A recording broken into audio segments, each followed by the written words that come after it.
today. We had some technical hiccups. That's the reason I wouldn't arrive in Egerton on time to give that lecture. So thank you very much for bearing with us on that.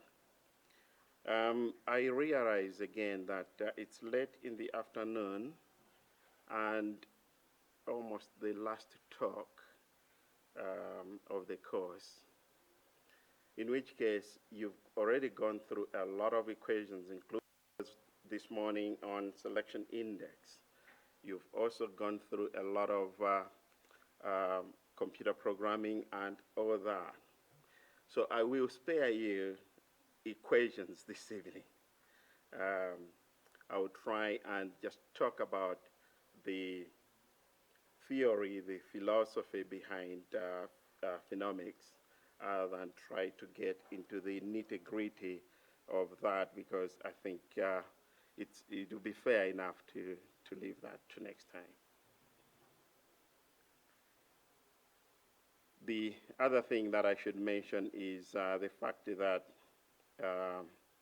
this lecture is almost the back end of that animal breeding cycle, which we've been looking at for some time. I presented it the first time we met, and my colleagues, Dr. Chinyele, have been also highlighting that. So the starting point was production systems, classification of production systems. That's the front end of a breeding program. The back end of that book, if we call it that, is to start looking at future threats. So in between, you've looked at the traditional threats, how to deal with them, what are the tools that are there to calculate or estimate breeding parameters, genetic parameters, and all that. But then the back end of it is, let's look into the future. What does the future hold for animal breeding programs? And that's where the issue of phenomics, latent traits, come into play. These are some of the traits that are not traditionally used in breeding programs yet. How can they help? What's their place in a breeding program? So the next 1 hour or so, I intend to cover these questions with you. We may not have all the answers, but we'll raise some questions. And of course, we will give each other some insights. So the first thing that I would like to raise in this talk is about data. The issue of data has been coming on and on and on, which is actually rightly so, because animal breeding, quantitative genetics, relies on data. Colleagues have highlighted this again and again. I would like to bring that in a summary form by asking some questions and looking at some issues. And then I will try and bring in this issue of phenomics and latent traits. What are they? Do they have a place? And then, of course, ask ourselves the question, are they useful for breeding programs, more especially in the African context?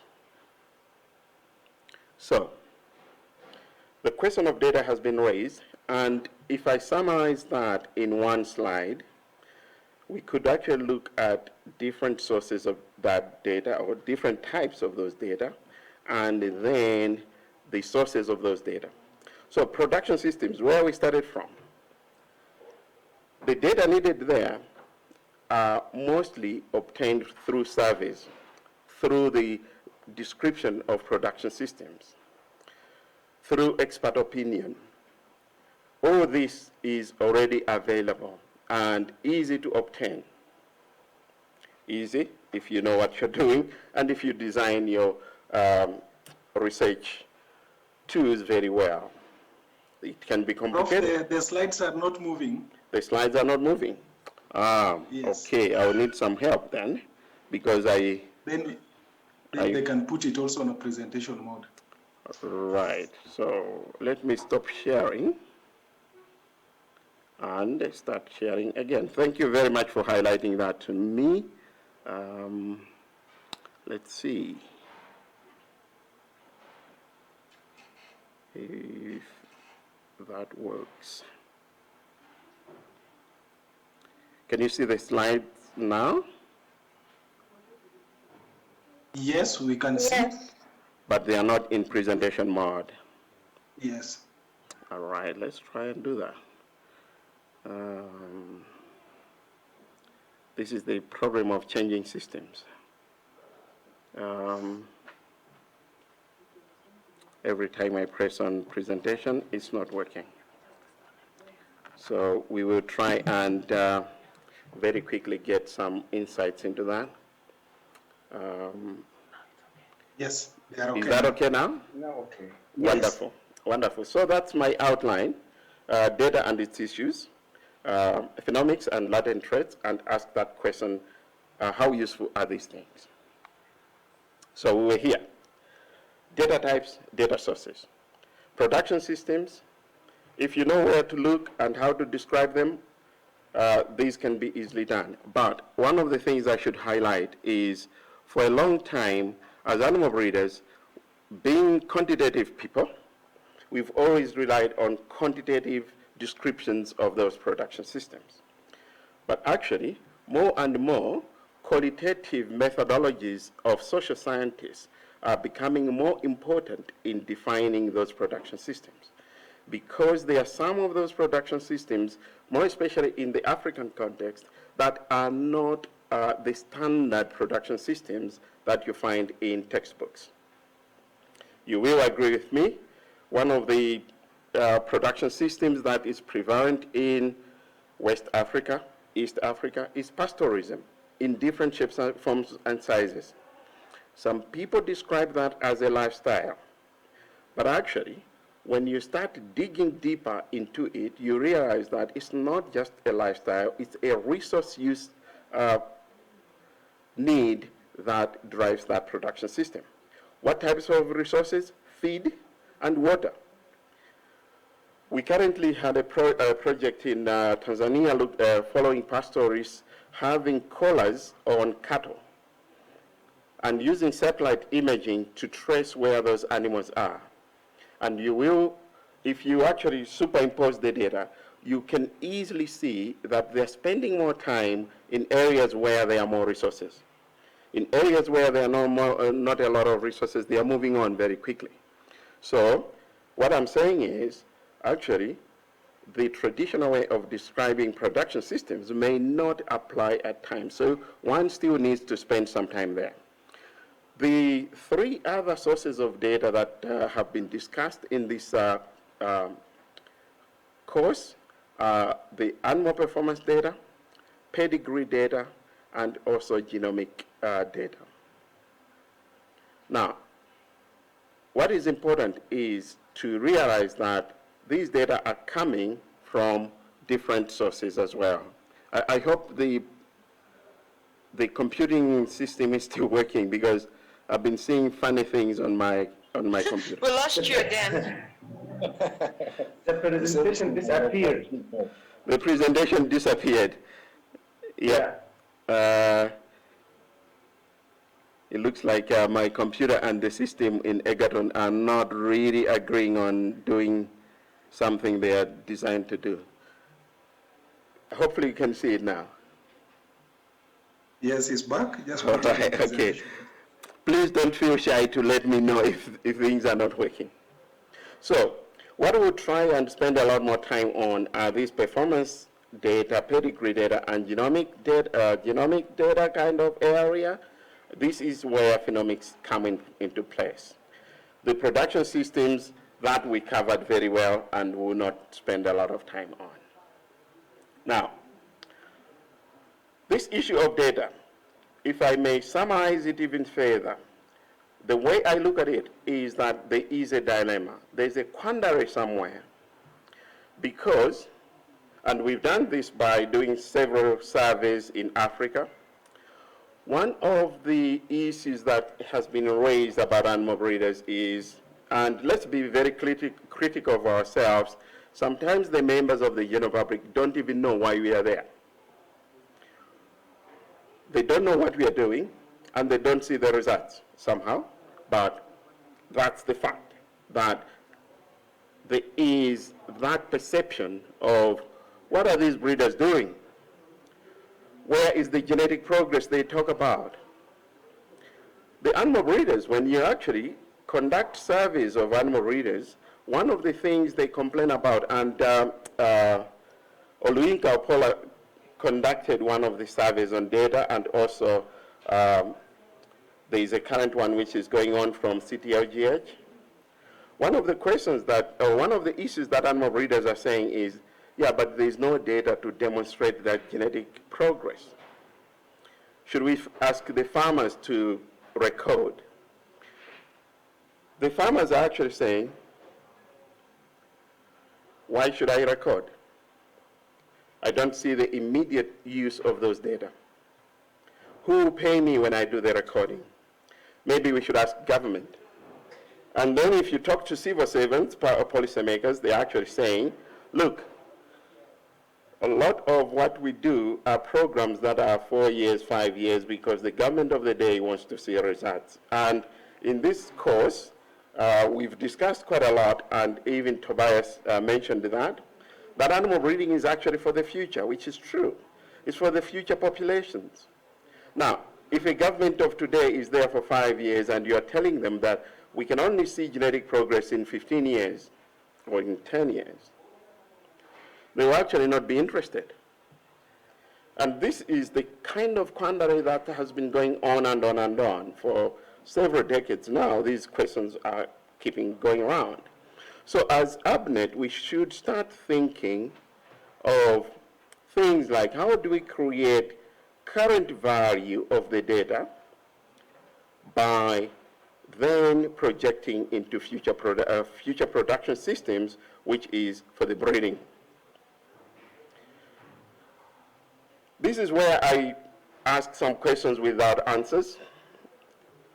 Should we start really thinking of the same way we've been doing things over the years and think the answer will change? Should we start thinking outside of the box? So if you look at a lot of animal breeding work, we concentrate on the quantitative part of things, which is fine. But maybe we should actually start also thinking of animal breeding as a value chain. In which case, we may need to be thinking outside of the box, and sometimes maybe without a box at all. Now, the issue, though, is we should always also come back to the African context. Why are a lot of our farmers keeping those animals? Why are a lot of those animals in extensive systems? There is a good reason for that, and we should spend time to start thinking and questioning those issues. So maybe we should actually be thinking of creating bigger tools than what we have currently. In the past 3 weeks, you've gone through a lot of those tools. But the question to you as Mr. Breeder, Mrs. Breeder, is, are these tools appropriate in my situation? And these are the questions that we should critically ask ourselves. Can we start thinking of the new data? Can we start thinking of phenomics or latent traits as one of the things that may help answer some of those tough questions? Because we have always talked about the direct traits, which is fine. But we know that in our context, some of the direct traits, even those traits that you and me talk about, body weight, milk yield, become very difficult to measure traits in the situation you are. So, do we need to start thinking of the new traits, the novel traits, the phenomics as part of those toolbox implements? But before we actually get taken away with these kind of issues, we need also to really get to the first principles. What is a trait? What are we really intending to chase? So, these observable characteristics that are displayed by any organism are what we call traits. And we shouldn't lose sight of that, because some of the measurements that are coming in as well may not be directly traits that are characteristics of the animal. And I'll give you a few examples on that. The question of the phenomic value has not changed. I think we may actually lose the slides again. I can see the computer misbehaving. Yes. I actually saw that one coming.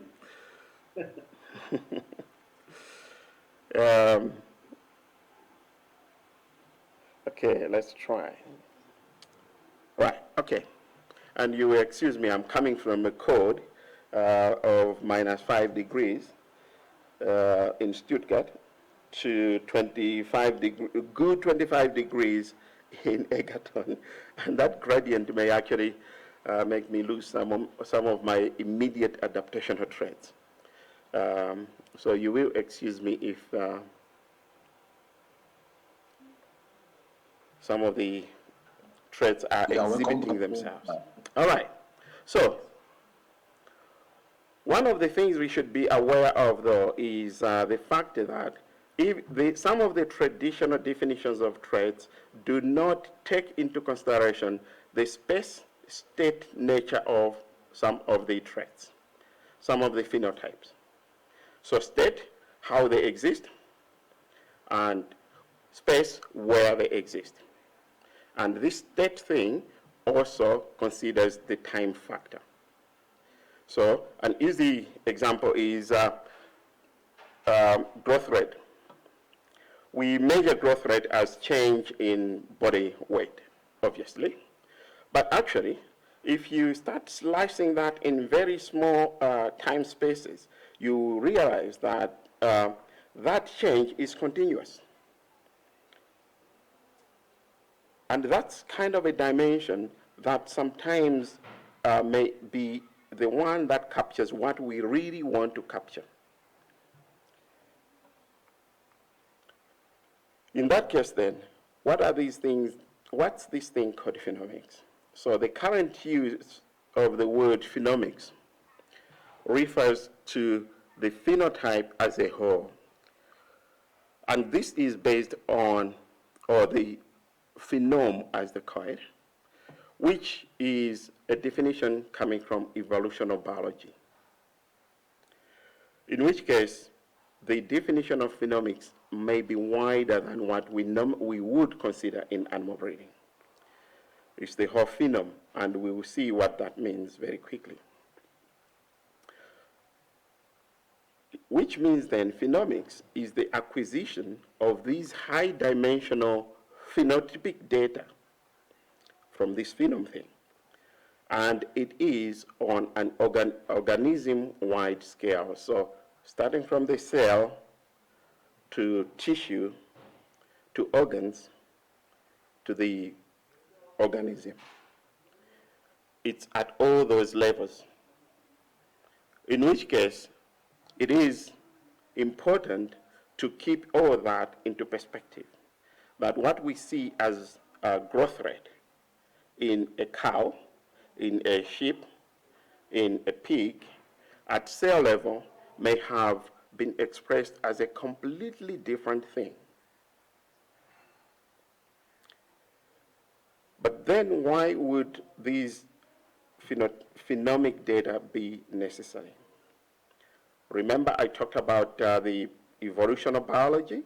And from an evolutionary biology point of view, phenomic data are helping to understand the genomic variants that affect the phenotypes. They are also helping quite a lot to understand this concept of pyrotropy. I hope we know what it means. Just as a reminder, this is the fact that one loci can affect or influence different phenotypes which may be unrelated.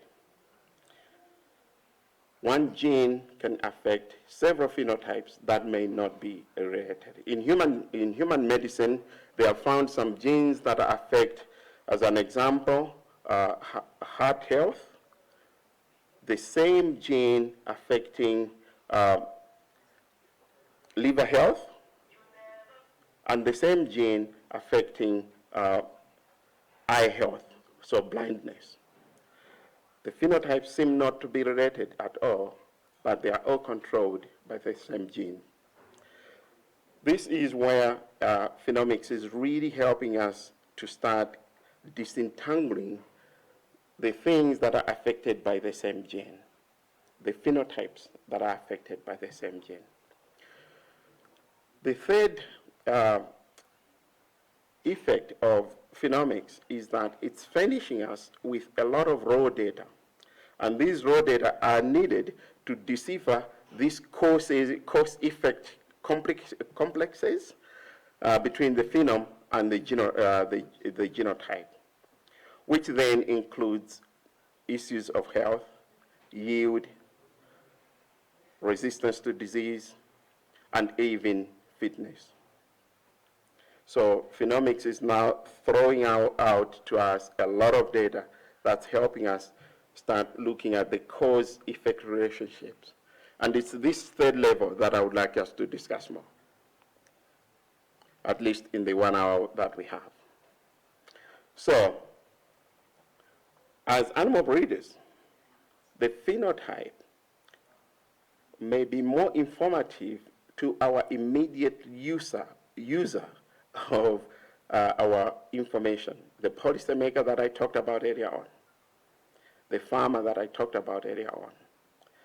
The immediate use of that information may be at phenotypic level, not at genetic level, although obviously we still need to keep an eye on the genetics, because in the future that's what actually will become new phenotypes again.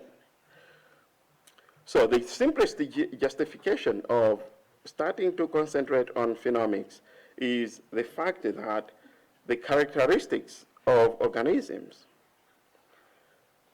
that are of greatest interest to the user, the biologist, the farmer, the policymaker, are actually at phenotypic level.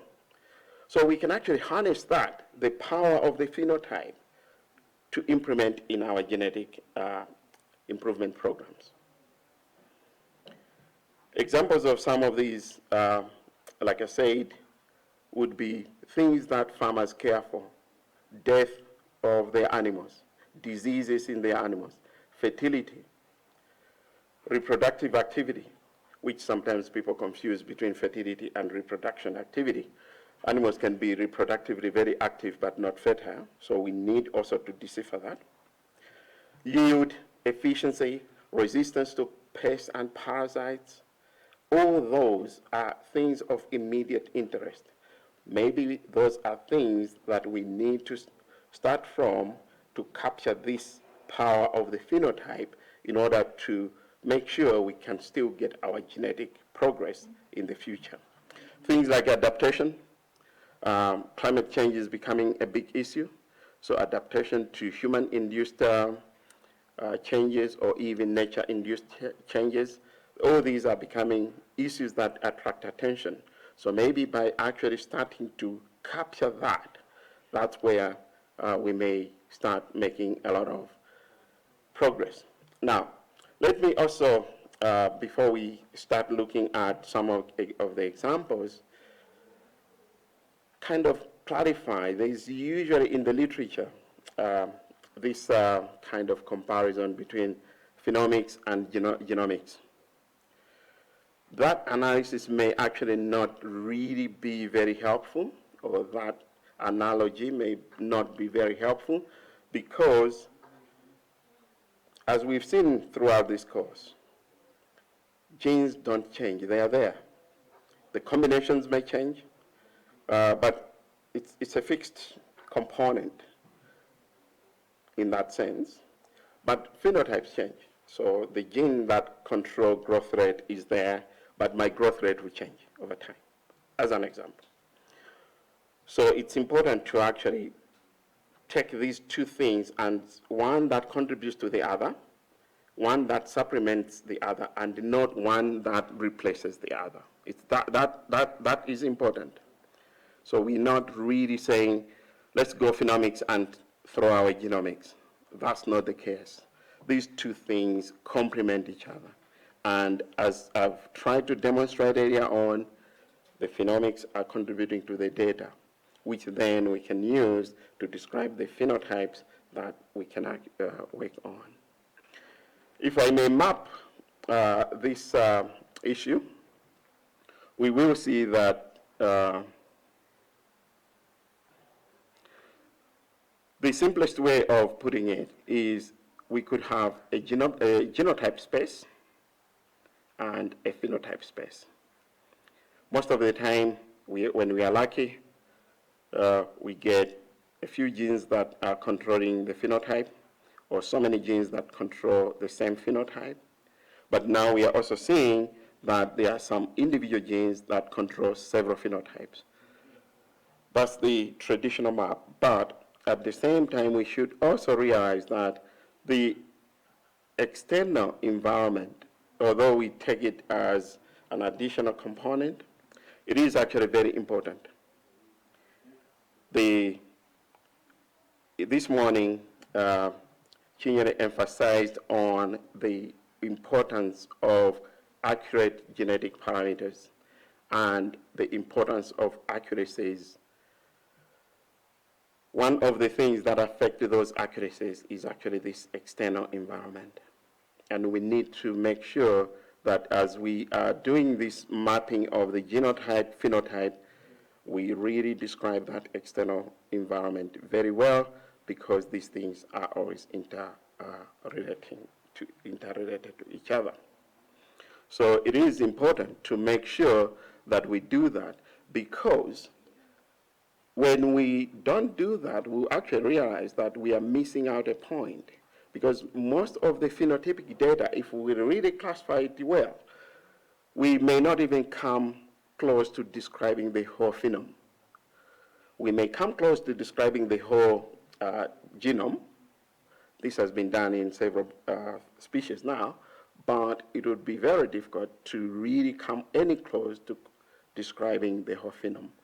And it is important, as we are doing that, to start describing that whole map. And this is because, like I said earlier on, issues are starting from cell level. That variation is starting from cell level until the organism level, in which case to describe all the phenotypes as you go along is really quite a lot. But we need to really start capturing that information if our genetic parameters will start becoming anything close to accurate. I already talked about this analogy that it may be misleading, so it's not about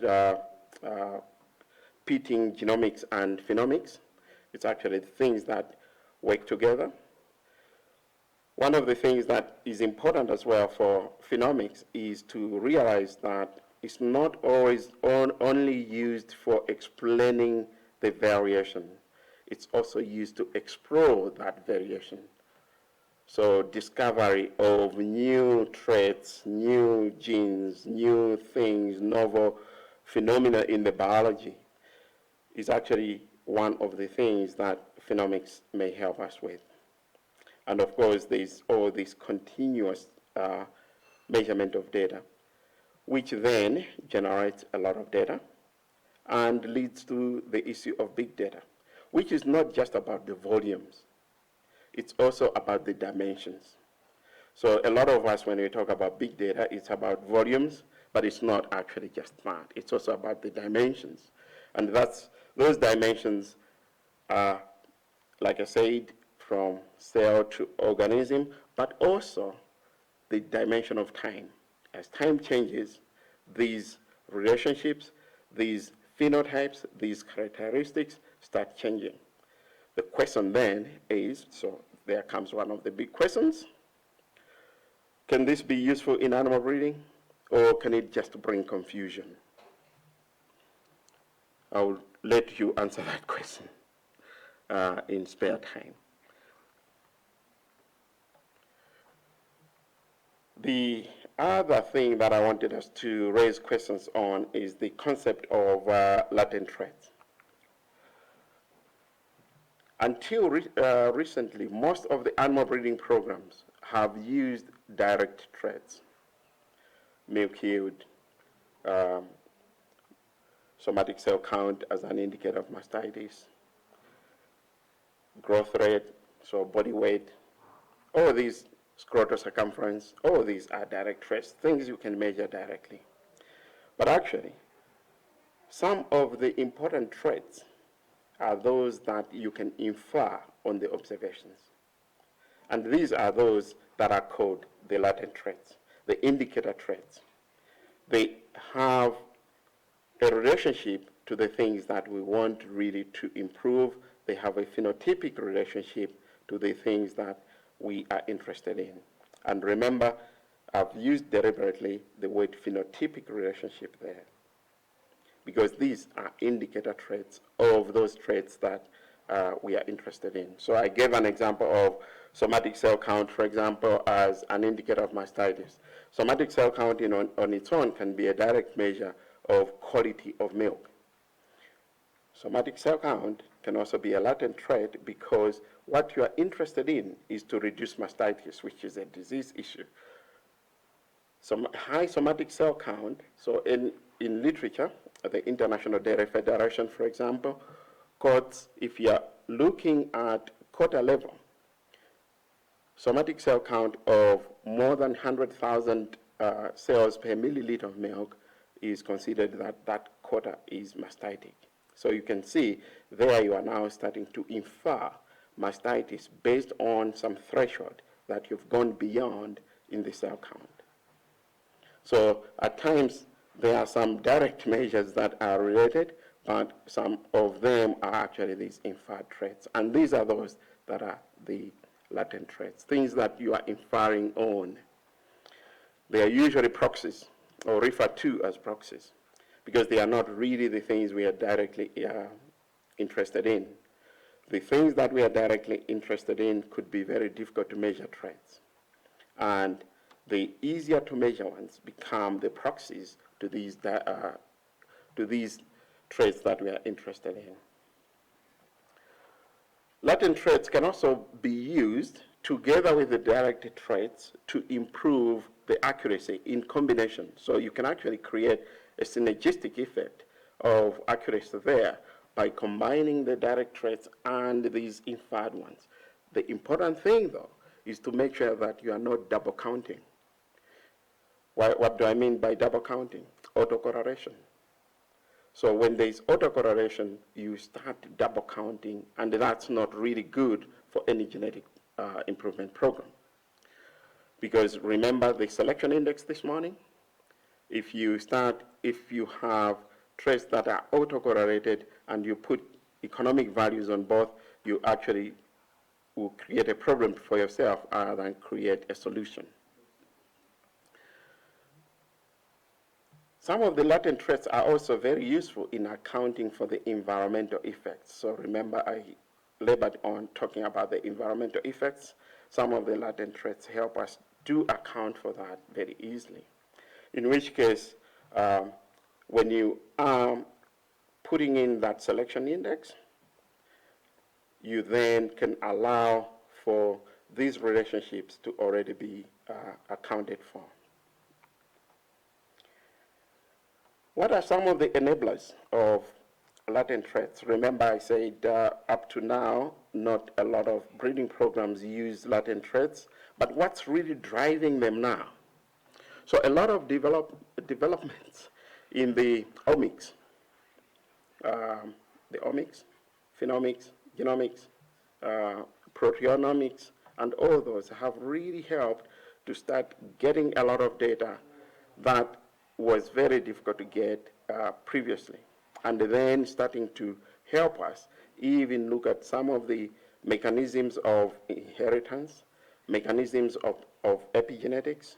You remember we had that discussion when Professor Morode gave his lecture the other time of how the literature has shown that in human beings, the pregnancy period could actually affect future performance of the progeny. And this is also coming in animals.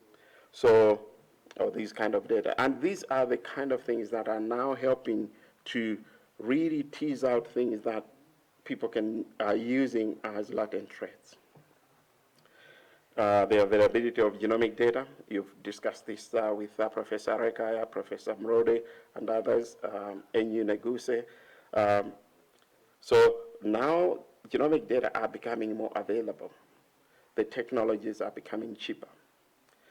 All these are helping to open up this box that we can utilize to start creating the latent traits. Data from sensors, a lot of sensors are now being used on the farm. We will see a few examples. In the dairy developed countries, mark the dairy there, so countries with a lot of dairy production, they're using a lot of technologies, a lot of sensors. And these sensors are giving a lot of data. And it's these kind of sensors that are helping even come up with some of the traits that at first were very theoretical. As biologists, we are also now understanding quite a lot of the fact that mathematics is not just for mathematicians. Mathematics is for everybody, is actually a tool that can be used. And quite a lot of us are not running away from seeing equations, but of course, let's spare each other now because it's late in the evening. But it's that kind of thing that mathematics and models are now becoming what used to be the microscope in a lab for a long time.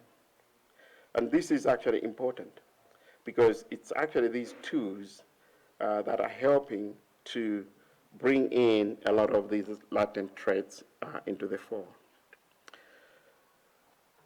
And like I said, I will not really go into details of each one of these issues, but to kind of really bring your thoughts into the future, into why are we not making progress in some respects? Can we start making progress? In that case, I would like to bring in some examples. So 3 examples that I prepared. One is body condition score, which is a proxy for body energy content. A lot of us look at body condition score and say, oh, it's how good the animal looks. Yes, it is. But actually, from a productivity point of view, it's the body energy reserves that we cannot really measure very well. Unless you put that animal in a metabolic chamber, let it stay there for days, and then you can calculate how much body energy it has, and it will still be an estimate. The only gold standard for body energy content, unfortunately, is to slaughter that animal, put everything through a bomb calorimeter, and then you add everything up. But you have lost your breeding animal anyway. So, body condition score is a proxy of this very useful characteristic, body energy. Because body energy has actually been demonstrated not only to keep the animal alive, but also to keep the fertility of that animal. The other example that I have is feed utilization efficiency, which you've discussed quite a lot during this, this course, but I want to bring in another dimension to that. And of course, the issue of luteosis. We will define what it is very soon. I know most of you know it, but we just remind each other. But before we do that, let's go to the body energy. So this graph here is, I'm sorry, I will use a dairy example. I know that we are not all dairy scientists, but sometimes dairy becomes a very easy example for animal scientists. You could do the same with pigs and goats and sheep and maybe even chickens, who knows. But for now, let's go into dairy. So this graph here, on the x-axis, we have months, 1 to 12. On the y-axis, it's representing body condition score, which is this dotted line here. It's representing milk yield, which is the black thick line. And then it's representing dry matter intake, the dry matter feed intake, as the lactation goes. So dry matter feed intake, as an example, immediately after calving, that animal is not really eating a lot, but starts eating a lot as time goes until it reaches the peak and starts reducing eating as well, which is almost the same thing that happens with milk yield. Any cow that calves doesn't produce a lot of milk immediately. It increases with time until it reaches the peak, goes down until that cow is dried off. For this example, our cow was dried off at 11 months after calving. Body condition score, though, immediately after calving, it goes down. So that cow loses condition quite quickly after calving until the milk yield reaches the peak, and then it stabilizes. Towards the end of that lactation, the cow starts picking up body condition again. In the literature, this part here, which is represented by third month of after lactation, is usually referred to as negative energy balance. If you talk to classical animal nutritionists, they'll tell you that actually that nomenclature is wrong, because you can't have a negative energy balance. But anyway, that's the period that's referred to as negative energy balance. Now, why is body condition important, or loss of that body condition important? Although the cow is eating and the dry matter intake is increasing, there is a physical limitation to how much feed that animal can eat. In that case, that physical limitation of feed is not, in normal cases, enough to keep lactation high up. And remember, I said this actually in our first lecture as well, the cow is producing milk not for the farmer. The cow is actually producing milk for its own calf. So, what this cow is doing by losing its own body energy is to supplement the energy that goes into making milk for the calf, for the survival of the calf. So, body energy condition or body energy status, as indicated here by body condition score, is an indicator not only of the productivity of the cow, but also the survival of the calf. Because if this cow is mean and doesn't lose its own condition to supplement what she's getting from feed, yield will go down and the calf will not have enough milk. What happens when a calf doesn't have enough milk? It will starve. And what happens to a starving calf? The easiest option for life is to disappear. In that case then, body energy condition is a direct measure on calf survival. At the same time, it's an indirect measure as well of how much this cow is mobilizing her own energy reserves to make sure that productivity is maintained, which then interacts with her own fertility. The more this cow loses condition, the more it shuts down on reproduction, because what she's trying to do is to make the existing calf survive. And it's actually giving up to having fertility, to having the reproduction system get active again for her to avoid that pregnancy. So body condition score is actually an indicator of several other traits there that are very important for dairy production. Her own survival, the calf survival, and also the fertility of that cow. This is how you can actually see that in the different phases, body condition score is behaving differently.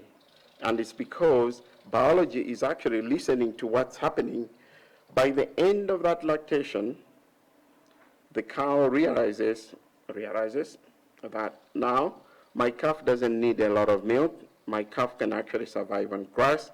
I can dry off, and I can pick up my body condition again. I can reserve those energy reserves, and then get ready for the next calf.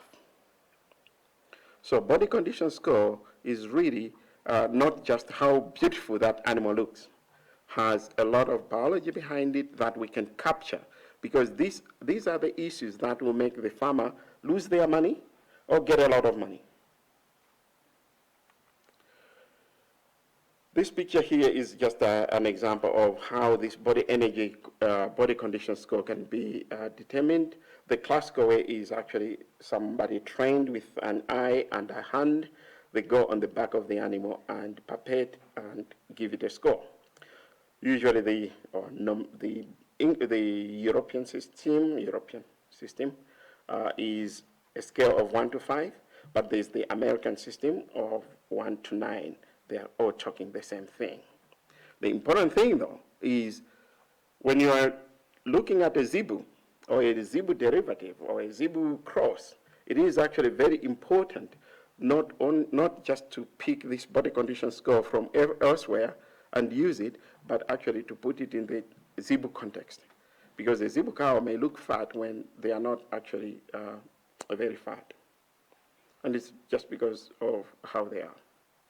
So this is how, if you look at the different cross sections of that animal, how it looks. If you look at it from the top, from the back, from the side, this is how body condition score can be graded. And I brought in this image to demonstrate again. This is a classical kind of dairy animal, but what you're looking at quite a lot is this backside here. And that tells you quite a lot of the body energy reserves. Where are the sensors coming in? The sensors are coming in because, like in this image, this study here used a lot of cameras to capture those traits that I demonstrated here. So now there are a lot of imaging science that's being used to capture that other than using the human eye. The result is, instead of just coming up with a score of 1 to 5 or 1 to 9, these imagery sensors are now coming up with a lot of data. The angles, the slopes, the smoothness, and all that, which is a good opportunity that's coming in because of the sensors. So all these data are usually used for management of the animals. But actually, when we look at it, almost all very successful breeding programs in the world did not start as breeding programs. They started as management programs. So can we capture things like body condition score, which is a latent trait, with these sensors for quick feedback to the farmer for managing those animals, and at the same time then start creating databases for animal breeding that we can use to then determine genetic parameters. That's the whole essence of me trying to bring in phenomics as one of the things that may help us bring in the data that are sparse into where we want. I said I would spare you equations, but as an animal breeder, I guess I wouldn't avoid that. So classically, when you use the condition scoring, you can actually calculate the energy content of that animal using classical equations like these ones, one of which was even worked on by a non-animal breeder, our colleague, Rafael Mrode, works very closely with Georgios Panos. He's even supervised students with us in Africa. And these are some of the classical equations that are used. Anyway, let's move on to feed efficiency. The classical definition of feed efficiency is what you put in and what you get out. and then you look at the proportion. But actually, although this thing looks very simple, it can even start helping us look at things like methane emissions. And methane emissions are not only important to see how much energy the animal is not utilizing from the feed, but also it is a very important climate change threat. Because as we know, methane is a potent greenhouse gas, and animals are blamed quite a lot for that. So feed utilization efficiency can be used as a proxy for animals that are not polluting a lot or animals that are polluting a lot. It could also start pointing to what's happening in the microbiome before you even take a sample of the microbiome into the lab. So these are proxy traits of, I'm sorry, something is writing on the slides, or maybe it was actually just me. Those would be proxy traits for all these kind of difficult to measure traits, but they are traits of importance.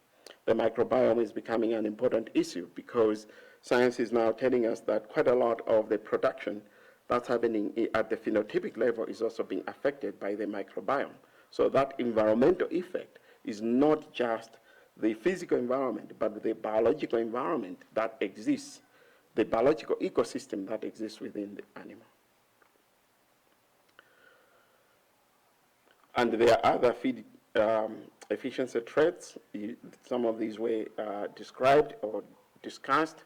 The residual feed intake, for example, was discussed. Feed saved is another one. And of course, metabolic body weight is another proxy trait that is linked to that. I will not go into detail, but only to mention that although feed efficiency is a direct threat to how much the farmer is using for feed, but it can also be used as a proxy threat for other things that are of importance. Unfortunately, quite a lot of feed intake data requires heavy equipment, but I brought in this picture to show that this is possible even in the tropics. I took this picture from Embrapa in Brazil. So even in the tropics, these things are available. Lutiosis is my last example on the proxy threats. So one of the things that as animal breeders we talk about quite a lot is fertility. But one of those fertility threats that we don't talk about is lutiosis, which is how much the Corpus luteum is degrading after ovulation. Why is this important? It is important because if that corpus luteum doesn't degrade a lot, it actually creates a cyst, which then creates a false positive of pregnancy. And this is an important trait which we look at globally as fertility, but actually what's happening underneath is much more important. We can measure this, or we can look at lutiosis by looking at hormonal content in blood, so hormonal concentrations. Prostaglandin F2 alpha is one of those that is looked quite a lot, studied quite a lot. Progesterone is another one. Luteinizing hormone is another one. All these are indicators to this lutiosis thing. So it is important to start really teasing out fertility. Where is that fertility issue coming from? The question would be, yeah, but it's very difficult because we collect, we would need to collect blood samples to test hormones in animals. In dairy cattle, though, it may not be that complicated because technologies are actually coming in. You can measure most of these hormones in a milk sample using technologies that are used in humans. So there are a lot of dry stick technologies that are there in human medicine that don't use blood samples. If we can learn from that, we may actually start teasing out some of these traits that are difficult to measure because sometimes we don't even know why those cows are infertile. I gave you the example of the New Zealand system where all infertile cows are slaughtered after the insemination cycle. But in Africa, we don't do that. And I come back to the question I raised earlier on, why are our farmers keeping their animals? They may not want to lose those animals. So it is important to look at fertility as one of those traits that is contributing, or that a farmer really considers very important, which is contributing to how animals are raised. The question would be, yeah, like I said, yeah, it's difficult to measure these hormones in blood. Yeah, we can measure in milk, but also sensors like these, that's a pedometer here, are now becoming smaller and cheaper. This cow here, this Jersey cow, this Jersey heifer, is actually a University of Nairobi animal at Kanyiriri Farm here in Kenya. If you look closely to that animal, that's a pedometer on that left hind foot. So these technologies are becoming available. This was in a research experiment environment, but you agree with me that even human pedometers are now becoming very accessible and very available. Every time you go for a walk, even on your mobile phone, it can tell you how many steps you took. Why is this important? Because the accelerometer technology is becoming cheaper and more available, it's actually easier to map the movement. And we know that from area studies, including our own studies, it has been shown that cow activity is a very strong indicator of fertility. It's a very strong indicator of reproductive activity, which then links to the luteosis that I talked about earlier on. This graph here is work that a former PhD student of mine did using that Kanyiriri herd. And you can actually see the activity of those animals going up and down as the day goes. You can tune this depending on how much data you want to capture. Every movement, every step can be captured if you want. It can be too noisy if you are not careful, but if you know what you're looking for, these are some of the sensors that are now becoming available that would actually help us measure things that are of importance. Activity is usually talked about as a female animal kind of trait, but actually activity has also been shown to indicate male fertility. So boo behavior. This example here was actually from a series of studies done with grazing animals, extensive production systems, just like we have in most of our production systems in Africa. Introducing a new herd and a new bull rather in a herd and looking at the activity of that bull, you can actually tease out the conception rate of the population. The more active the bull is, and you don't have to measure how many mounts he has done on females, but just how active he is can actually tell you, is very well correlated to the conception rate of that population. Libido is another trait of importance in beef cattle, for example. And again, activity is showing quite clearly which bulls have higher libido than others. In the pastoral system, where several bulls are running with animals at the same time, you don't need to tag every one of the animals. You can just tag the bulls. And then you can actually determine the fertility. So these activity meters are now, or pedometers, or accelerometers as they are called, they are actually becoming more available, and they are giving us a lot of data, but a lot of useful data. The question, though, is how useful are these phenotypes for animal breeding? You will excuse me, we'll take, I know it's now exactly 6 o'clock, another 5 minutes just to wrap up, if that's okay with you. What are the opportunities that are there? The first opportunity is the fact that technologies are becoming more available. Mobile phones are there. And if we actually look at Africa, Africa has a lot more mobile phones than anywhere else per person. And they are even found in remote areas. Can we capture that to give us some of these high throughput phenotypes? I think there is a good opportunity there. The other opportunities, of course, the analytical studies, analytical diagnostic kind of studies are becoming even more popular, including the study of bioinformatics.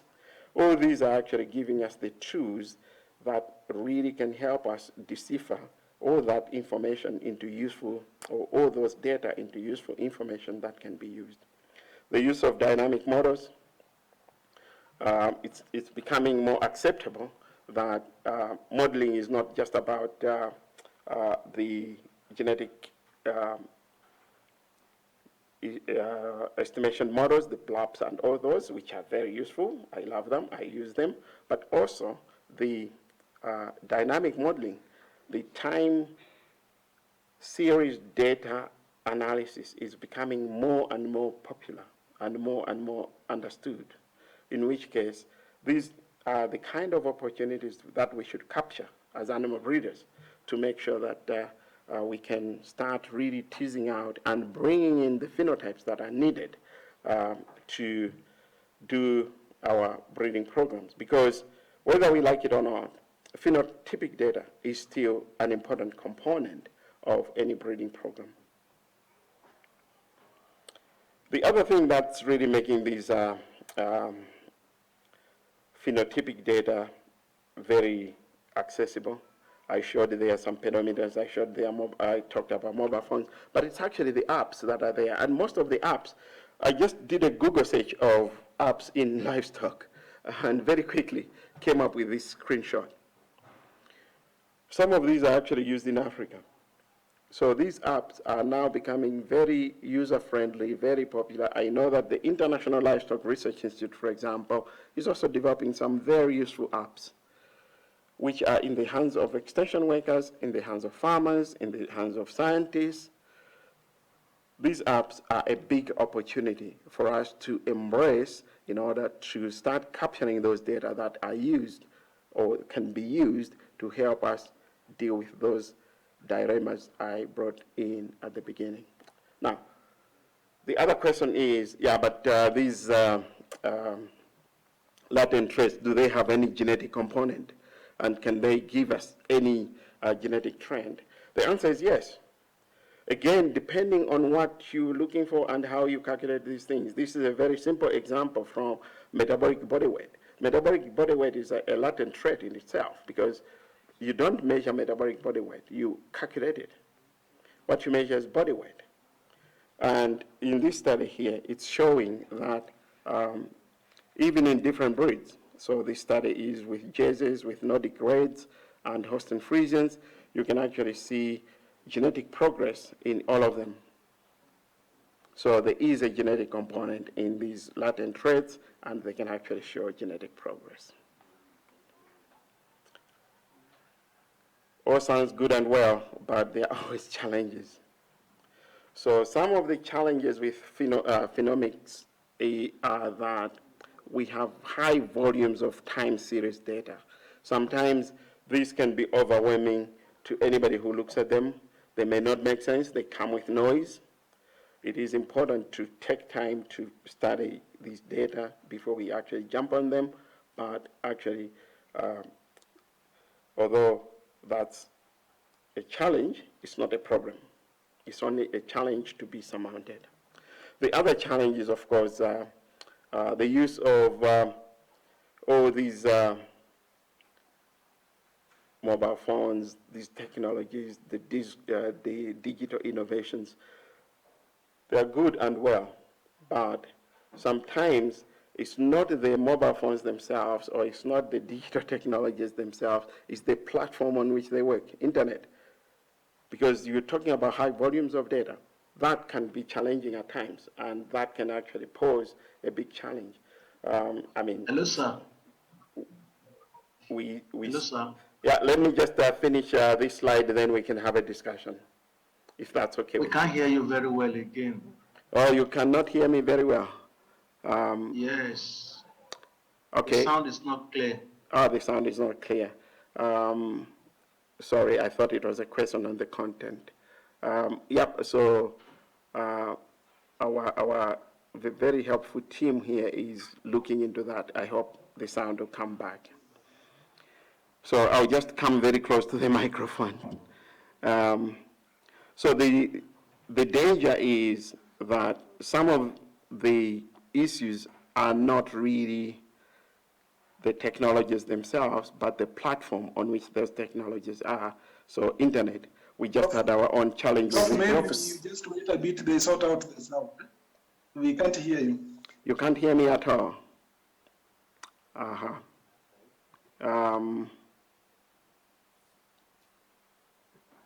I'm looking at the back because they are helping me with that. Okay, can you hear me now? No, it's not clear yet. No, it's still not yet okay. Okay. There's an interference from the speakers or something. Maybe you check the speaker of your tablet, Prof. Maybe if it is on, then you mute it.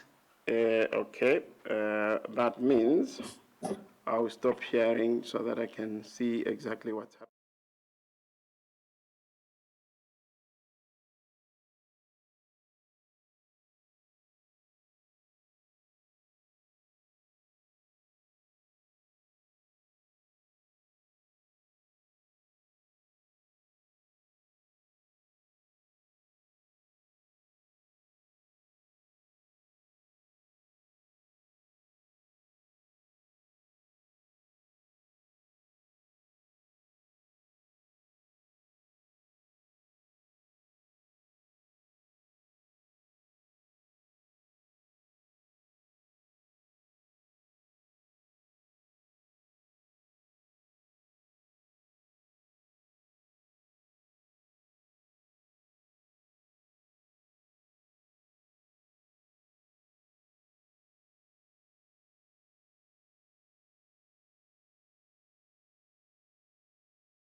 That's one challenge we always have to deal with. The other one is what I talked about earlier on in terms of double counting. One has to be very careful because there are all these autocorrelations between different data sources and data points. So one has to be really clear on what they're using as latent threats, because some of those may even have a genetic correlation to the direct threats. In which case then, you may not really make a lot of progress because all you're doing is you're running the machine twice. So it is very important to start studying these phenotypic traits, the latent traits, in order to make sure that that's not the problem. To finish off, one of the things that I would like to bring to your attention is to put these things into context. So new data can be used and they are good. The good thing about Africa, though, is that there might not be high legacy costs. What do I mean? You remember when the mobile phones were coming, most of the countries did not really have a lot of landlines. So we moved on very quickly because there was not that legacy cost. And we can use that to, in the context, as a very big opportunity. The other thing that I want to really mention here is that at times, and I know it's good to have a specialization, animal breeding, quantitative genetics, but we should also be flexible enough to listen to other to other fields, and to work with them. Interdisciplinary teams are very important. Animal breeding in Africa is at society level. So animal production is at society level. The pastorists, even the smallholder dairy farmers, even the indigenous chicken breeders and producers, it's at society level. Quantitative genetics and selection is at individual animal level. This can bring conflicts of interest. And sometimes the good intention of animal breeders are being thrown away or not adopted because we are not taking time to see the social structure of the community. And it is important to talk to social scientists as an example, other than just economists. We talked about economic values, but some of the values for some traits lie in the social value other than in the economic value. So it is important to start really looking at other interdisciplinary, multidisciplinary teams to make sure that we can Africa needs. Biological data, ethics, very important. Why do we have to talk about animal welfare as an example? All these issues are important to make sure that our animal breeding ideas move forward. So it's not just about phenomics, it's not just about latent traits, it's also about putting things into context. That's what will make the future of phenomics, the future of latent traits be very useful. I only gave a few examples, there are a lot more, but hopefully these suffice to give an illustration that we can actually move with what we have and still create good breeding programs. That was my last reflectional kind of slide, because I know we've put in a lot of effort as animal breeders. We are not the first ones. Our forefathers, who were our professors, were there and they did things. But we haven't seen the genetic progress a lot. Sometimes it's because we are not really putting things into context. I'm not trying to point fingers here. I'm only saying maybe we've been trying to push the vehicle in one direction, leaving society behind. Remember, animal production in Africa is a societal business. Animal genetics is an individual animal business. How do we link the two to make sure that we can make progress? With that, I leave you with my main references to this talk. And before I keep quiet,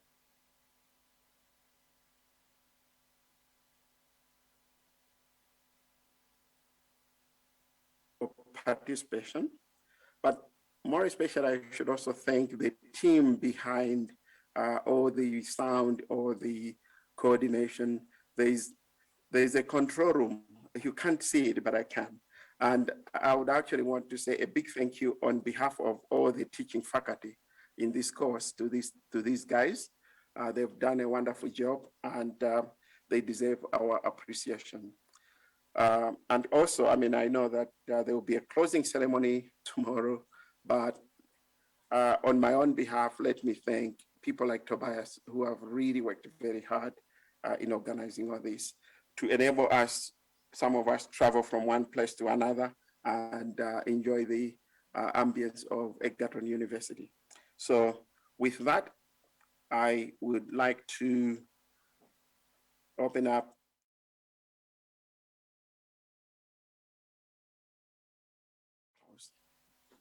Mr. Sorry, before you continue, I know I was running late. You didn't probably know I'm back here. So Victor Lori here. Yeah. Oh, yeah, Victor. Sorry, Victor, I did not give you a word because I know. I know. The message I got earlier on was you were still in transit. But I know. yeah, Victor, I know. Have the word. There. I just want to buttress the point you made. Thank you for the section of the lecture I made. It was very, very interesting. So you probably covered almost everything. I'd like to quickly comment on the social structure that you mentioned, because it's something we often forget. And I would like to relate it to some of the discussions we had yesterday with, I think it's Chicken Group 1 or so, I can't remember. Remember, I was a little bit critical of the naked neck or the frizzle feather as a main definition of the chicken breed. And what Mijek has said relates to that. So in some communities, they will not eat a chicken with naked neck. They consider, some people consider it as a ritual chicken. A taboo. You see, in some communities, they will not, some people will not touch the frizzle feather. So these are some of the funny things. Ask yourself, why is the broiler white always? Traditionally, most traditional broilers are pure white, and some layers are brown. It was all nothing to do with genetics, nothing to do with performance, but just people's perception, the social aspect. You know, the white man where the broiler developed just wanted something pure, clean. After you dress it, the skin pure, clean, no black dots or anything like that. Uniformity and things like that are so important traits that people consider, which has nothing sometimes to do with genetics. So that point is very relevant for us in Africa that Mijek has made, and I hope that we will take it into consideration. Mijek, I'm not sure if you mentioned these, but I will just say them anyway, so that if you have said them, fine, because I missed your lecture. Your closing remarks. Can I comment on that? Yes, please. Yeah, for the neck chickens, maybe some country they don't accept or they didn't prefer to eat the neck. But I think the trend now, the customer can buy the chicken as a carcass from the market. So they didn't need to have to slaughter the chicken in front of them, just buy as a carcass. So it doesn't matter neck or not. The point we are just to try to solve a big problem worldwide, even in Africa, it's a heat stress. So I think we have to think about this, the environmental things and how the environmental impacted badly on the production. Yes, I agree with you wholeheartedly, my friend. I do agree with you. When I was on the plane, just boarding the plane on Sunday coming here, I got an email from a friend of mine in New Zealand showing me pictures of the birds from Professor, what's his name, from Israel. There are chickens. Professor Kahana, yes. Professor Kahana gave an interview somewhere, and this guy in New Zealand, who is a friend of mine, came across the interview, and people were telling him that those chickens were genetically modified. And he sent an email for me to confirm whether these are genetically modified chickens or whether they are, because he could remember a lecture I gave some time ago. So why are people so much against Professor Kahana's special line of almost naked, featherless chickens? That trait is also a good trait. Even major broiler breeding companies will not touch it. You know why?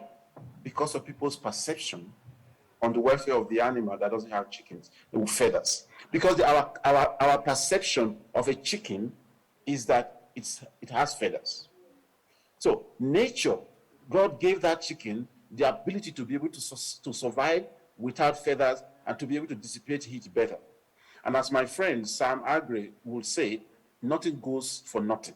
For that chicken to have that ability to be able to deal with the heat stress and without having feathers, the pores and everything, it has given up something somewhere.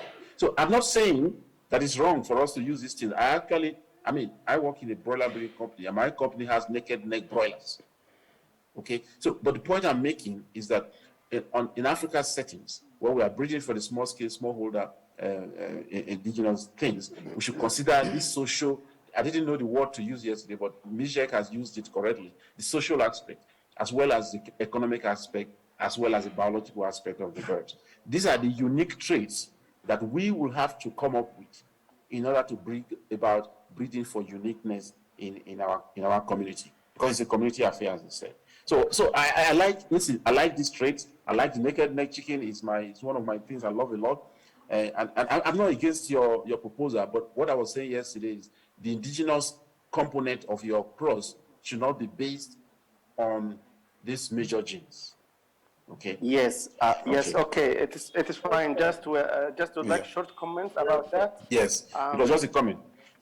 Yes, just short comments. Let me just finish. Sorry, let me just finish the Okay, point. I'm sorry. Yeah. Okay, sorry. With regards to the phenomics that Mijek has been talking about throughout today, 3 points I want to quickly bring about. I think he did mention serial data. I like to call it also longitudinal data. Perhaps when you were speaking, when Raphael was teaching, he did mention, or somebody during this lecture may have mentioned longitudinal data, data that you record over time. And what is the advantage of that? It allows you to record, to phenotype what I would now call a new phenotype, that is the profile of that trait. So it's not just egg production, it is egg production profile over time. Is it persistent? Is it consistent? Is this bird erratic in egg production, or is it consistent? The only way you can do that, answer this question, or breed for consistency, also consistency in milk production, egg production, fertility, and traits like that. Things, whatever is recorded over time, over the lifetime of the bird, this is way to profile that. So longitudinal data, and there are models now. I'm sure Raphael may have mentioned random regression models for analyzing such traits. Now, the other thing I wanted to say is that recording tools. I heard Mijek mention the pedometer, but recording tools are becoming very, very small. Miniaturization of tools or equipment is a very important aspect, which is going to be very relevant for us in Africa, because we're talking about recording small populations over large distances. So there are tools, things that are as powerful as your laptop or my computer, but they are just handheld. You can just hold it. So we call them HHTs, or when you hear people say HHT, handheld terminal. It's just like the way you have your iPad or you have your tablet. There are other things that are customized like that. They are much smaller, but they are very powerful, and they can be used to record and store data, large amounts of data that can then be transferred, which brings to the other point. The technology for transferring data, which Mijek mentioned, your Wi-Fi, your data, your transfer, therefore using even the common apps that you use, WhatsApp. You can transfer a body of papers or publications through WhatsApp and a lot of things like that. So that's very relevant in phenotyping these days as well. Also, tools for storing data. You're all familiar with the USB stick. We used to call USB or memory stick. They are becoming so powerful now that you could have a memory stick that can hold 512 gigabytes or something like that. You know, you have SD cards that can hold a terabyte. Or you go and buy the bigger ones. There's some that can have 3 terabytes. And these are becoming cheaper and cheaper on the day. So you can store a lot of data in a 1 terabyte memory stick and transfer it by putting it in a letter and just posting it, or putting it in your pocket, holding a lot of data in your pocket, which maybe 20 years ago people could not do. So those are just the few points I wanted to quickly point out. Finally, when we are talking about phenomics, it's not the list is not exhausted. Be innovative in thinking. You are looking at a problem you want to solve, and you ask yourself, what can I record? What can I measure that gives an indication of this problem? This is why in those days, when our people did not have a scale, they said, okay, if I measure the length and the breadth, maybe that will correspond to the weight, or things like that. Egg shape index, measure the length, measure the breadth, it gives you an idea of the shape. A colleague of mine observed that if you put an egg on a slope, it rotates in a particular direction, and the point where it comes out depends on how regular the shape of that egg is. So that one is not in any textbook because it's never been published, but it's just something you observe, something you can measure with or without so we call it rolling board. You put an egg at the top of if you put a board at a particular angle, put an egg at the top and let it to roll, it will bend out of the board at a particular point. The point where it comes out depends on the shape of that egg. Try it and see whenever you have eggs you can play with. So the point I'm making is be bold, be innovative. If you don't have the money to buy an expensive tool, and when we talk about expensive tool, they can be as cheap as a ruler, they can be as expensive as a CT scan, as Mijek must have mentioned. So, use what you have, be imaginative, be innovative, and be bold.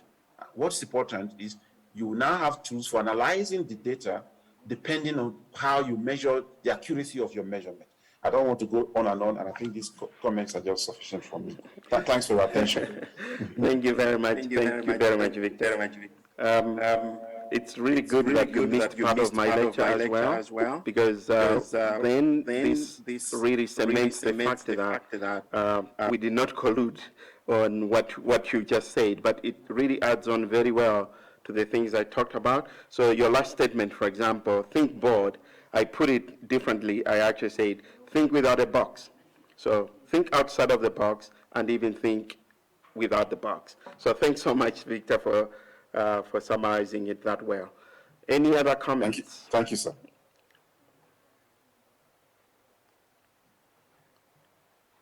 There is a comment in the box. Thank you for the lecture.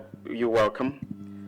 We hope we can. All I tried to do was to condense what originally was a 2-hour lecture into 1 hour. So I took out some slides. So I hope that I kind of motivated you to think. I have a question. To think broader. Victor has another comment. I think there is somebody else. I have a question. All right, there's a question. Sorry. Yeah. Yeah, I have a question.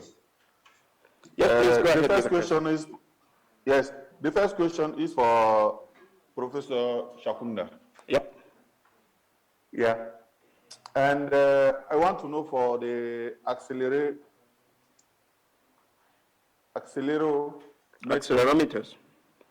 Yes.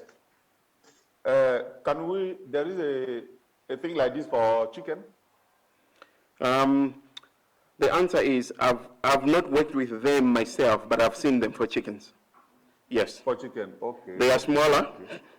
I don't know what's the capacity, but I've seen them for chickens as well. For chicken, okay. But it goes back to what my colleague Victor said. Think about the context and why you want that accelerometer.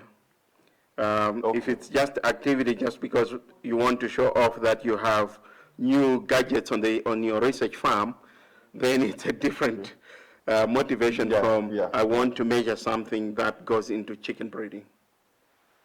Okay. One of the things I did not talk about is the work we are doing on methane emissions, for example. There are so many gadgets, but others are useful. Some are toys that you buy for 10 euros, but tomorrow it's broken. You buy an expensive one for 15,000, a small one, it gives you data for 5 years, much better. Msimuko, you have your hand up. Now the second. Oh, you have a second. Hello? You have a second question. I'm sorry. Yep, go on, Jacob. Hello? Yep, go on. Hello? Go on, Jacob. We can listen. We are here. Okay. We can hear you. Now the second question is for Professor Victor. I saw behind you Professor Victor. Yes, I can hear you. Go on. Yeah, I saw this machine behind you. What is this machine? I saw. Right. Okay. I have to be very careful. I have to be very careful with my video screens next time. Right. Yeah, I saw. Okay. I will answer your two questions. Yeah.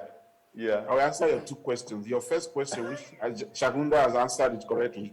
There are tools. There are things similar to the pedometer in chickens, but it depends on what you want to do. We've tried a few things because we're quite interested, for example, to know how a male moves around in a pen and how it mates, or how many females it actually interacts with, or whether it's just mating or it's just bullying other males. So we have something like that to track them, but it's an expensive business. It's not very good. There is something you could put cameras in a room, because chickens, a lot of chickens can be in one room. You could put cameras that can track birds, individual animals. There's something like that for fish in a pool as well. That can track the movement of individual animal over a period of time, and then you can plot it. So those tools are there. Yeah, some of them are expensive, and again, as Mijek said, depend on usefulness. Now, what you see behind me is a simple colorimeter, a Minolta color measuring machine tool or something. It measures any color of anything. If you put you can see there's an egg on top of it. You can put a liquid in a test tube, and you can open it up and put the liquid in there to measure the color of the tin on the basis of the LAB protocol or the XYZ protocol. So if you look closely, you will notice that the egg on top of it is not colored. The egg to your right, even though you may not know they're actually eggs, they are green. Yeah. So this tool is, I'm using it to measure cuticle coverage of the egg. The egg surface has a protein called the cuticle, and the cuticle will now, the cuticle will now believe have antibacterial properties, and it protects penetration of bacteria, E. coli or Salmonella into the egg. So that's what we're measuring. Using this machine, there is a particular dye that cuticle absorbs. So if you dye it, the more the egg turns dark green, the more cuticle it has. If the color doesn't change, that egg shell does not have cuticle on it. So that's what you see behind it. If you repeat it to anybody else, I will arrest you. So keep it to yourself. That's a company secret. Okay. But you can use it in your lab. Thank you. Okay. Thank you, Professor. Thanks for those very interesting questions as well. There was a hand up from Alison Msimuko, I think, or has it gone? It has gone. No, I'm around. Professor, what do you have? Anthony has a question. Yes, please go on. Yep. Yes, Anthony has a question, sir. Go on, Anthony, we are listening. Thank you very much, sir. My first comment is to Dr. Victor. You made me to be curious concerning getting an egg and put it on your table, and it's going to roll at a particular angle or a distance, it will deviate. I want to pick up a study on that. I don't know if you have materials to direct me on that, sir, please.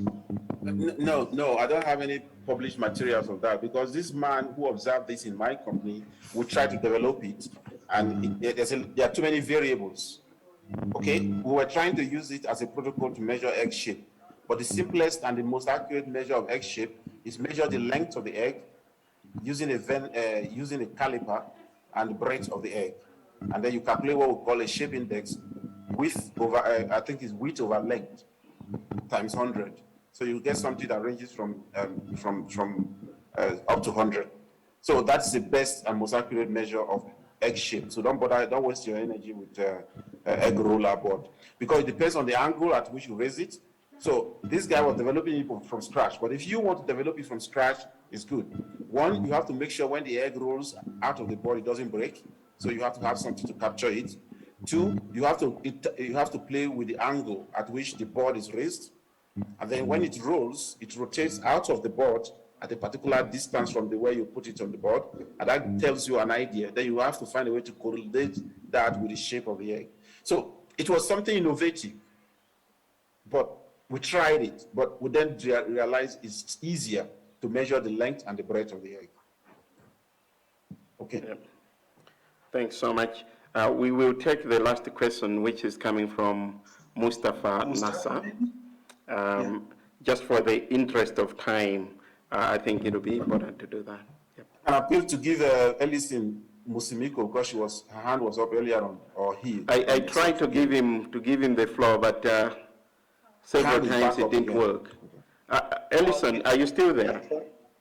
Are you able to hear me now? Yeah, we can hear you. Yes. So go for it. Yes, I wanted to contribute on indigenous knowledge for farmers, because there was an experience in Tanzania where a team wanted to improve for cattle through AI. And the farmers there, because they just saw this semen in the tubes, they didn't believe it. So they had to request a program by bulls.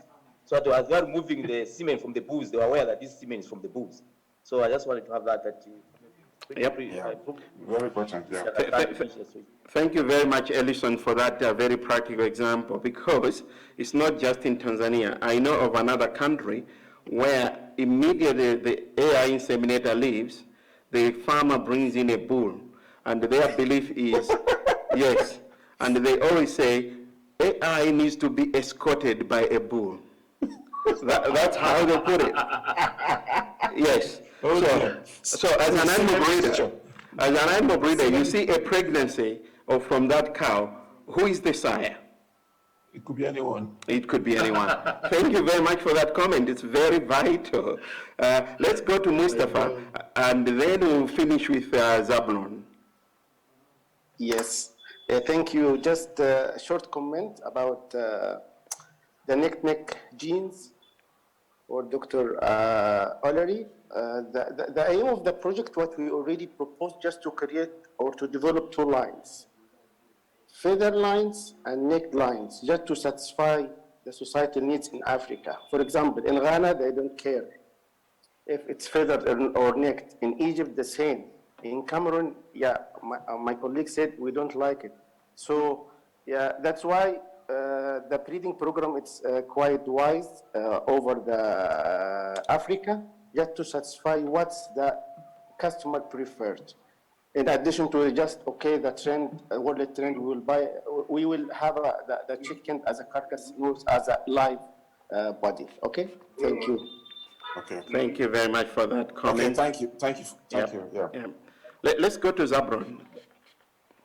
Thank you very much. Yeah, for me, just I wanted to share experience from the point as Chagunda was insisting about the AI and understanding of the farmers, cattle farmers, like in Tanzania. So we had one project supported, funded by AU-IBA. So the idea was to bring the AI as a tool to support or to fasten the process of improving their cattle, beef cattle in particular. But this tribe actually were Maasai, most of them, coming from the northern part of Tanzania.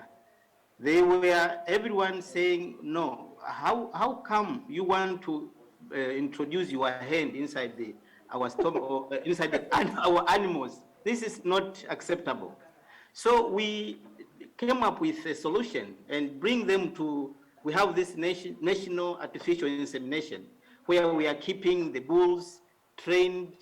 So we asked the attendant at this national artificial insemination to prepare few animals which are calm and can produce semen in front of a group of people. So we bring, we decided to bring all this big group of farmers, including the Maasai, to this station. And these guys, the attendant, went all the process, even from bringing the bull, starting teasing the bull, getting the semen while in their presence. And then we decided to bring the screen so that they can see when the semen are put in a, in a lens, in a microscope, and then the microscope connected to a big screen where they can see the movements of semen. Just instantly from that day, they say, no, I don't need a bull, because they were demanding a live bull. They say, I want semen. And I want to buy even at my own cost. I don't need the project. Yeah. Very interesting. So something I wanted to share. Thank you very much. Thank you very much, Zabron. Earlier on, when I started my lecture, I commented to say, maybe we should also be looking at animal breeding as a value chain. That's the sentence I used. And that is a very good example. You've shown that if we don't bring the stakeholder with us, we can do all the metrics inversion, I like them. We can do all the hard lifting, but it will not really move the genetic progress. The stakeholder needs to come with us. That acceptance of the progeny or the germplasm that you are producing is very important. So you've just demonstrated that actually looking at it not just as in, let's calculate genetic parameters and we can show that here are our good animals, but actually the whole process of what we want to do and what we want to achieve. The next time you want to do that even further is to collect the data and show them any genetic progress made on their own animals. So very important to demonstrate that. Thank you very much. I said that was the last comment I was taking. Let me take this opportunity again to thank you all for this very vibrant discussion. I know we've gone over time, but we haven't actually lost a lot of people online, which is really wonderful. Now, the other point I want to raise on behalf of ABNet is that Chinyere raised that as well, that what we want to do is to create a community of practice kind of thing. You've seen the faculty, you've interacted with them. They have their own networks. If you think they are useful in what you are doing, please contact them privately. Feel free to contact them, either through their direct emails or contact Dr. Otieno and make use of these human genetic resources, if I may call them that, for your own work. So please feel free to contact us if you think we can be of any use to your work. Otherwise, thank you very much. Let me hand over to Dr. Otieno, and from my side, it's a thank you and see you next time. And in all what you do, I wish you all the best, and above all, enjoy it and keep in good health. Thank you. Thank you, sir. Thank you, Professor. Thank you, Prof. Thank you, Prof. Thank you, Prof. Thank you, Mr. Thanks, Victor. Thank you, Prof. Thanks, everybody. Thank you, Prof. Thanks. Thanks a lot. Bye.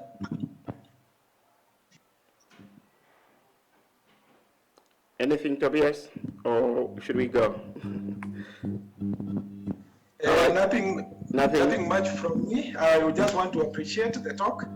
It was nice, and the discussion was good. Thanks, Victor, for being there. You have also put a lot of light into the discussion.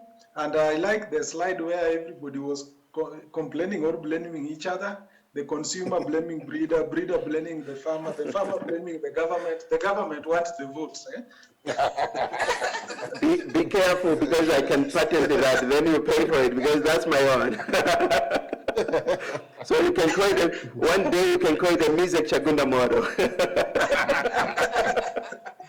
Interesting.